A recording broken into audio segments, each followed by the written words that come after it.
નમસ્કાર મિત્રો, સ્વાગત છે તમારું મશરૂમની ખેતીના એક નવા વિડીયો પર। તો આ વિડીયોમાં હું વાત કરીશ કે મશરૂમની બેગને કેવી રીતના ભરવી। આગળના વિડીયોમાં જોઈ લીધું મશરૂમ ઘર કેવી રીતે બનાવ્યું, પરાળ કેવી રીતે સ્ટરીલાઇઝ કરી, સ્પોન કેવી રીતે બનાવ્યા। તો હવે વારો છે બેગ ભરવાનો। તો પરાળમાંથી વધારાનું પાણી નીતરી જાય, 60 થી 70% જેટલો ભેજ રહે ત્યારે બેગ ભરવાની છે। એક બેગની અંદર 5 થી 6 કિલો જેટલું પરાળ આવશે। આ બેગ ભરતી વખતે 5 થી 8 જેટલા થર કરવાના અને દરેક થર પછી સ્પોન નાખવાના। આ એક બેગ ભરવામાં 100 થી 150 ગ્રામ જેટલા સ્પોનની જરૂર પડશે। તો સૌથી પહેલા આ બેગના તળિયે પરાળ નાખીને 5 થી 8 સેમી જેટલો પરાળનો થર વ્યવસ્થિત દબાવીને કરવાનો। પરાળને દબાવીને ભરશો તો જ બેગ ગોળ અને સિલિન્ડર શેપની બનશે।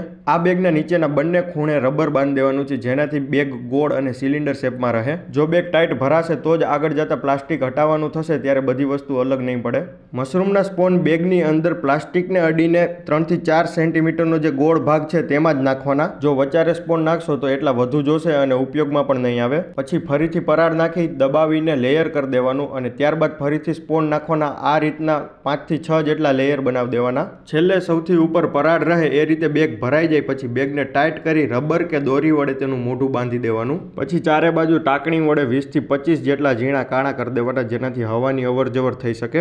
તો આ રીતના બધી બેગો ભરવાની છે। ત્યાર પછી 20 થી 22 સેલ્સિયસ જેટલું તાપમાન જળવાઈ રહે તેવી જગ્યા ઉપર રાખવાની, અથવા તો સીધી મશરૂમ ઘરમાં પણ રાખી શકાય। વધુ માહિતી સાથે મળીશું નેક્સ્ટ વિડીયોમાં। જો તમને આ વિડીયો સારો લાગે તો વિડીયોને લાઇક કરી મશરૂમની ખેતી શીખવા માંગતા લોકો સુધી વિડીયોને શેર કરજો અને તમે પણ આ સફરમાં જોડાયેલા રહેજો। આભાર।